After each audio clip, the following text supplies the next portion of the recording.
the undisputed, most diabolical fantasy villains in the world, Fantasy Brains! What's up, Brainiacs? Welcome into another episode of the Fantasy Brains podcast, and I'm so excited to bring you this episode today, as it is episode 5 of the 32-team series.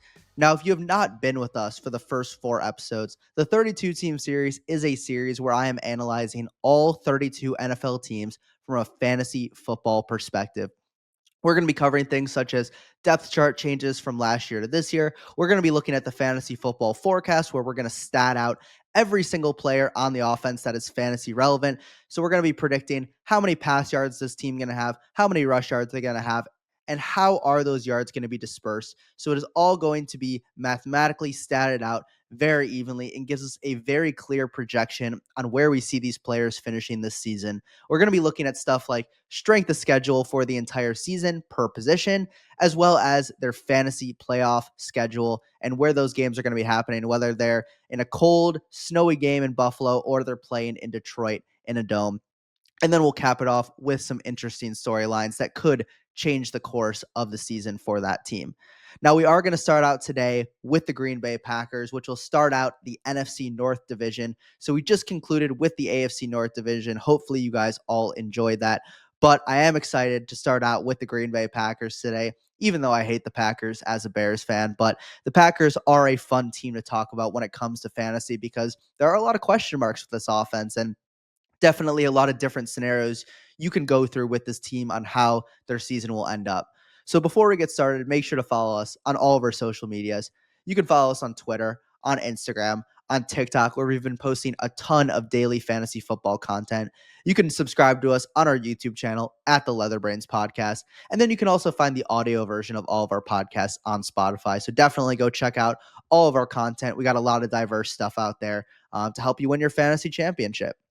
But let's get right into this video. Like I was saying, looking at how the team has changed from last year to this year, we have Jordan Love coming in as quarterback 1 on this team. Now, 2023, Jordan Love looked great, over 4,000 passing yards, leading the Packers to the playoffs. And it looked like he was in for a really good career. And that could still be the case. But we did see last year him take a dip in a lot of his statistics, mostly his efficiency. And I think with that, this Packers team, they shifted from a very balanced offense in 2023 to a run-heavy offense in 2024, where Josh Jacobs was the bell cow back. They relied heavily on him. He scored double-digit touchdowns easily. And I think that was also due to the fact that Jordan Love might have been nursing a hamstring injury last year. And so I think with Love this year, we can project him to be a little bit better now that he is hopefully healthy from being able to rest that hamstring all offseason. But a lot of Packers fans and analysts in general were talking about Jordan Love's injury and kind of how that can affect stuff like throwing on the run, your throw power, your deep throw accuracy. So he was a little bit limited last year, which could explain the dip in production from 2023. Looking at the running back room, we have the same room as last year. We got Josh Jacobs leading the pack. He had a terrific year. It was, I wouldn't say a breakout year, because he has always been a very talented running back and productive running back, but he signs in Green Bay and he absolutely puts the offense on his back to lead them to a playoff berth as the 7th seed. You have Marshawn Lloyd as well, who is going to be coming back from injury this year. He is now going to be a second-year player coming out of USC, profiles more as a elusive receiving back. And so I think that's where Jacobs' value could take a hit this year. Now, I really do like Jacobs. I think he's going to have a good season, but last year, he played a very large percentage of the snaps, whereas this year, I think that snap share is still going to be big, but I think that some of those third down snaps, that's where a guy like Marshawn Lloyd could come in and take those snaps from him as a little bit of a younger change of pace back. And then you have Emmanuel Wilson as the number 3 in this offense. But looking at the receiver room, this is where we just have a complete clusterfuck. You have Romeo Doubs as the receiver 1 on this team. Technically, he's just been the guy that's been consistent, being out there for all the snaps as one of the 2 outside receivers. Him and Love have had a really good connection since Love's first year as a starter back in 2023. Doubs, I think the highlight of his season and why people were so hyped on him last year was he had a really good playoff game against Dallas, back when they blew out Dallas at AT&T Stadium. But with Doubs last year, I think it was kind of proven that his ceiling as a player is very limited, and he might be a better real life receiver than he is fantasy. And then you look at a guy like Jayden Reed. who's the complete opposite. He was barely on the field. He only plays around 40 to 50% of snaps, but he's the gadget guy in this offense. He's going to have snaps and plays and touches manufactured for him, whether it's a screen, whether it's an end around, and he's still going to get routes. But the problem is, whenever the Packers come out in a two tight end set, which means only two receivers on the field, he is never going to be on the field because his blocking is just not good enough. And they are always going to prefer guys like Dobbs, Dontavian Wicks, and Christian Watson, and then now Matthew Golden as well. So I think with Reed, you had a terrific rookie year where he scored a ton of touchdowns. Year two, he had a great week one, and everyone thought, wow, he's going to break out this year. And then he just falls off a cliff and does nothing for the rest of the year. So it's a very, very peculiar receiver room and just a weird team in general. I think, you have Dontavian Wicks as well, who has been a personal favorite of mine on this team, where he is the best route runner. He can get open on a consistent basis, but he just cannot catch the ball. Time and time again, he has made horrid drops during important moments of the game. And I think at some point, as the Packers, you kind of just have to move on from that. And I think that's what they did with drafting Matthew Golden in the first round this year at 23rd overall. And I think Golden, but this pick, aside from the fact that he got drafted first round, which is always great to see out of a rookie receiver in fantasy, the Packers never take receivers first round. So just the faith that they must have had in Matthew Golden to take him with that first round pick instead of just taking a lineman like they always do, just means that they believe in him a little bit more than I think people realize. And I did a scouting video or a fantasy film breakdown on Matthew Golden. Go check that out on our YouTube if you have not already. But I really like Golden. I think he is a very high ceiling player, but also a very low floor player. I think that my comp for him, if he hits his ceiling, is Stephon Diggs. I think he can run routes at an elite level at all three levels of the field. He's great off the screen game. He's great on the drag routes because he runs a 4.29 40-yard dash. He's great at the intermediate routes over the field. And he also is a great deep threat, again, with that 40-yard dash time. And I think just the overall elusiveness of the player he is. But then you have the question marks of, his production was never there, never reached 1,000 yards in college. And his best year was this past year, where he had a lot of really good plays, but when you do look at them, he was just wide open a lot of the time. So I think his film looked great, but there are definitely some question marks about him. And it'll be interesting to see how he is involved in this offense in year one. And then looking at the tight end room, you still got Tucker Kraft, tight end one, Luke Musgrave, tight end two, which is interesting because 2 years ago, Kraft was drafted after Musgrave in the same draft class, and he has overtaken him for that tight end one role. But let's move on here to the fantasy football forecast, which is what you guys have all been looking for. I got the Packers passing for about 3,800 total yards this year and 29 touchdowns. So that, if Jordan Love does stay healthy for all 17 games, that is what I am predicting his stat line to be. I think that he is going to have a definite bounce back here. I think they're going to want to throw the ball a little bit more now that Love is healthy. And I think that Love is going to be one of those players where he's not necessarily going to bring you great spike weeks in terms of, he's not going to go out there and score 35 points for you in a week, but I think he could be a very consistent 16 to 20 fantasy points per game. So I think in your super flex leagues, in your regular redraft leagues, or even in your best ball, I think he's a very high floor option because of the upside he has as a passer and what we were able to see in 2023 when he was fully healthy. And so with Jordan Love, right now he's being drafted as the quarterback 16. I actually have him right now as my quarterback 20. So I have him even lower than that. Now I will say, I think he could be just as good as the quarterback 8 or 9. Like, I have guys like Drake May and Bo Nix, Caleb Williams, Justin Herbert at those, kind of 8 through 13 range.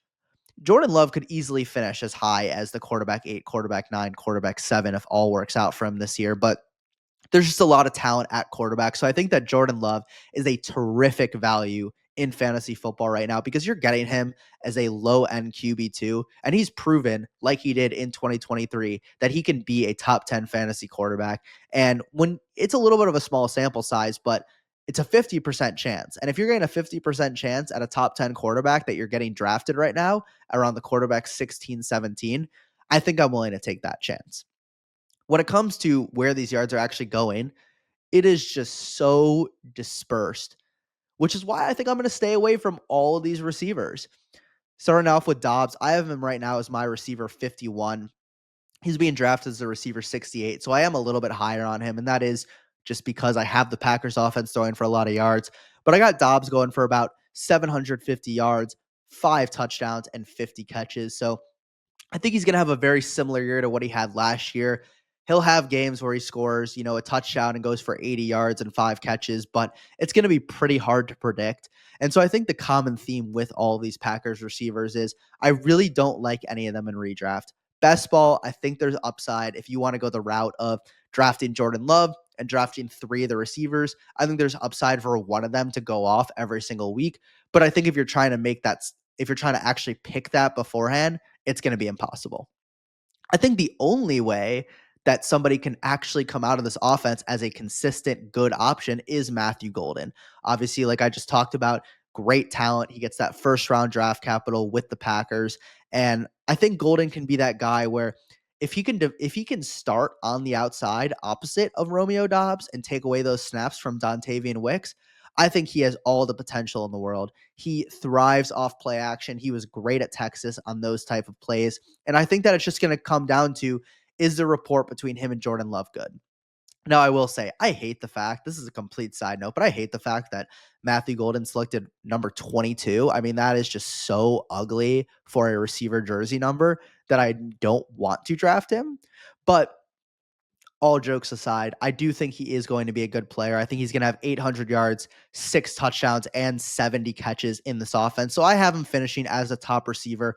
I'm just going to bet on the talent. And I think if there's any guy in redraft to stash on your bench, I think Golden's that guy because he genuinely is the only one that hasn't really shown us what his ceiling can be yet. And if his ceiling does hit, he could be a top 25 to 30 fantasy receiver.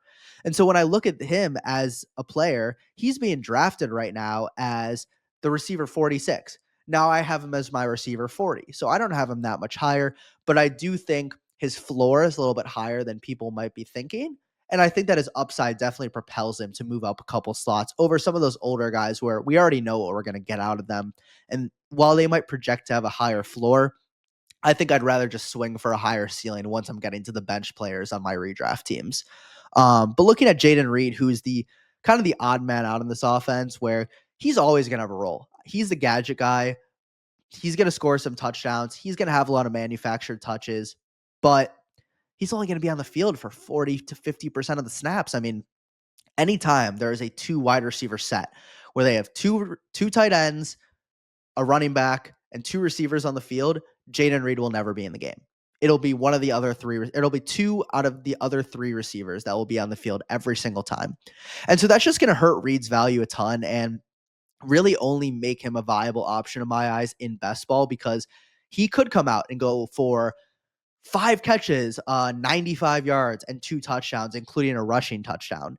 And then he has a great week for you. But it's like, how are you going to predict that? His volume is just so low that I am not willing to bet on that. So I have him finishing as my receiver 41, 1 slot behind Golden. And right now he's going as the receiver 44, which is 2 slots ahead of Golden.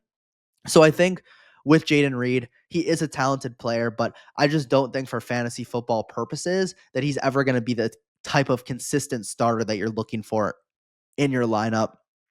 And then I think, with Dontavian Wicks rounding out the group here, he's pretty much undraftable. Is there a route where he takes over the wide receiver 2 role and it's him and Golden instead of Doubs, and Doubs the odd man out? Sure. And I think that he does have talent, but I think at this point, I just got to give up on him. His hands are just too much of an issue, and I think that it's going to be too much of a rotation again for him to really be doing anything consistent. And so I think that's the common theme with these receivers.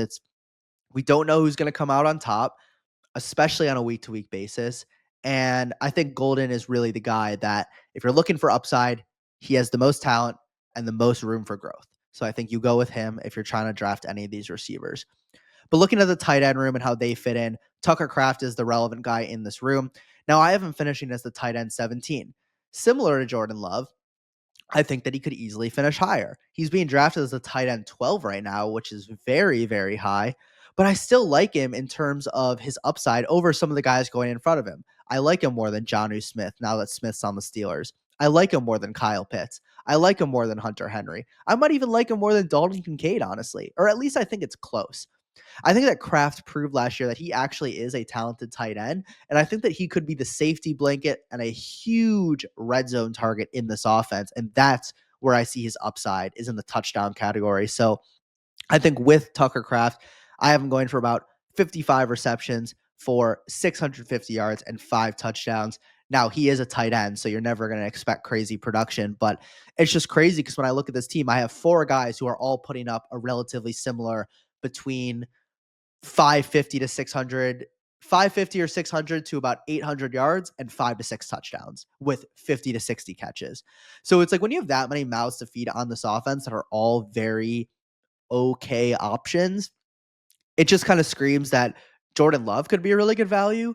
But all these other guys, it's going to be really hard, at least preseason, to predict where they are going to end up. So I do like Kraft. I think he could have a lot of upside if Jordan Love starts to trust him a little bit more and they start to pass the ball more as a team. But I don't think that he's ever going to be able to reach a top 5 tight end in terms of potential. Whereas some of the other guys in that range, like Mark Andrews, Evan Ingram, Tyler Warren, all guys that are currently being drafted around the same spot as him, I think those guys all have a way higher ceiling as a player. And so that's why I have him ranked a little bit lower. But looking at the running back room, I got them rushing for 2,100 yards, a little bit over that, and 18 rushing touchdowns. I think they're going to be a terrific rushing team again. I have Josh Jacobs going for about 1,300 rush yards and 12 touchdowns. So I think they're going to continue to feed him. Why not? He's a bell cow back. He can take a ton of touches, and he doesn't have as much mileage on him as people think because he never was a starter in college. So he's a guy that, even at 27 years old, I still feel like he is dead smack in the middle of his prime right now.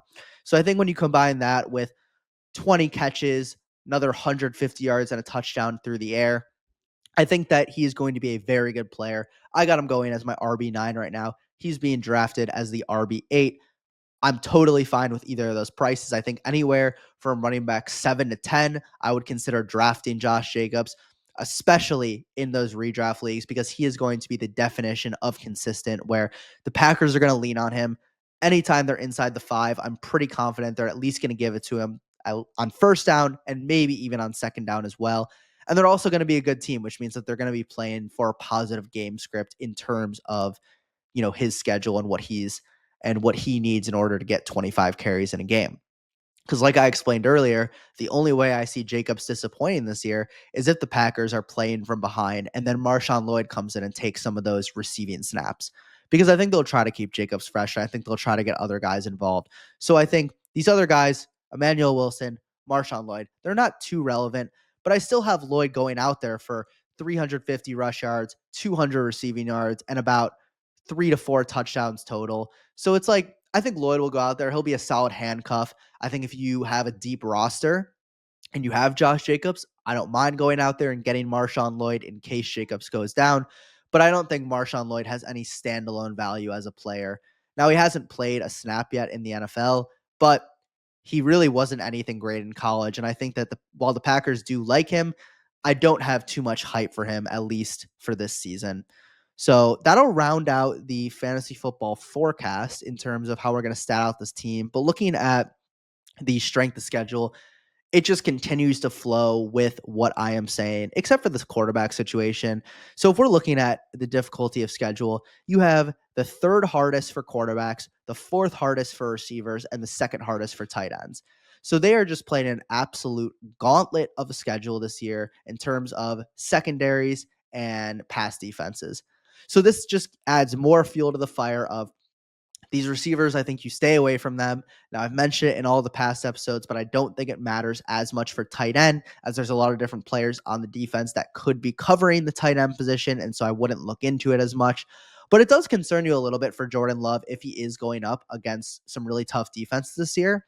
And while the strength of schedule does matter a lot, it's all based on last year. So I think we can all agree so much changes from 2024 to 2025. There's going to be teams that were good last year that are bad this year, and vice versa. There's going to be secondaries that were bad last year that will be good this year. So I think when you're looking at Jordan Love, it is a tough schedule, but maybe that schedule will average out to the early 20s, and it'll be a little bit easier for him to at least throw a ton of yards against and hopefully make him a productive fantasy player. But it just adds into the fact of why they're going to be so run heavy, because they have the sixth easiest schedule for running back. So running back is by far the most beneficial position in terms of their schedule this year. And it just fits in well with how their team is built. They're going to rely on Josh Jacobs. And it just kind of adds, like I said, fuel to the fire of why Josh Jacobs could have another great year this year and why I have him going for 1,300 yards and 12 touchdowns on the ground, because I think they will truly rely on him. And they're going to be expecting him to get at least 75 rush yards every single game if they at least want to compete in these games and play their type of football. So I think with those strength schedules, pass games looking bad, run games looking good. And I think when you look at the playoff schedule, weeks 15, 16, and 17 for your fantasy playoffs, this is brutal. You have in Denver, which is not only not great, you have the altitude. So that's always been an issue for players, especially when it comes to the winter. But you also have one of the best defense in the NFL. The next week you have at the Bears, who are probably going to be an average defense, but have a great secondary. And then you have at home against the Ravens week 17, who are another terrific defense. So when I look at these three games, this is very concerning for Packers players. So I think if you're looking for best ball formats where those weeks 15, 16, 17 matter just a little bit more, I would honestly fade all Packers players except for maybe Golden late round and Josh Jacobs, of course. But I think if you're looking at the upside that these players have in these weeks, these could be some low scoring slugfest games, especially that week 17 game in Green Bay against the Ravens. So that is a pretty tough schedule, probably the toughest one I've seen to this point. And it definitely makes you feel that if any of those guys are having a good season, you might need to replace one of them in your lineup if you are to make the fantasy playoffs for any of those weeks. Before we cap this one off, let's just cover some of these interesting storylines that could change the course of the season. So we talked about, does Jacob's snap share go down with Marshawn Lloyd, which, like I said, I think it will a little bit. But my question is, how do the wide receivers work out, especially if Christian Watson comes back? Now he's gonna be out for the first 6 to 10 weeks of the season, but what happens week 12 when Christian Watson comes back and now you have 5 receivers who all deserve playing time on this team? And so I think that knowing LaFleur's offense and knowing that there are going to be a lot of 2 tight end sets, I think that you have to assume Doubs is going to be the one right now. Golden has the potential to be the one, and then Reed is in the slot. Everything else is up for grabs at that point. You have no clue how things are going to go. And I think that until the season really starts and we start to see those snap shares, it's going to be a complete mystery to fantasy managers. So if you are interested in investing in this offense, I would just spread the wealth. If you're in best ball and you're drafting 10 teams and you want to get this Packers offense, draft each guy. Just get one guy on each team, because there's a good chance that obviously 1 to 2 of these guys in this receiver room are going to work out as great fantasy receivers. So this Packers team is very interesting altogether. I think with the Packers, they've always been run in an interesting matter. And I think that with the current personnel that they have, I think there's a lot of question marks and a lot of, I wouldn't say an identity crisis, but I would say there are question marks surrounding their identity and what they're going to be now drafting a receiver first round, but also leaning heavily on the run the year before. So that'll cap off this episode of the Fantasy Brains podcast. I really hope that everybody enjoyed. Again, go check out the previous 4 episodes of the AFC North in this 32-team series, and go check out all of our other content. You can find it on Instagram, Twitter, TikTok. Hit the subscribe button on YouTube, and you can find the audio version of all of our podcasts on Spotify as well. Like I said, I hope everybody enjoyed. Let me know in the comments what other things you guys would like me to talk about, whether you want me to go more in depth with last year's statistics or some more advanced statistics, looking at stuff like yards per route run, yards after contact, broken tackles, stuff like that. Let me know in the comments, and I will bring that to you in future episodes. Hope everybody enjoyed, and we'll see you next time for episode 6 with the Chicago Bears.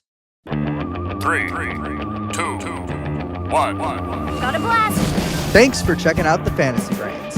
Don't miss next week's episode, Thursday at 6 p.m. Eastern. See you next week, Brainiacs.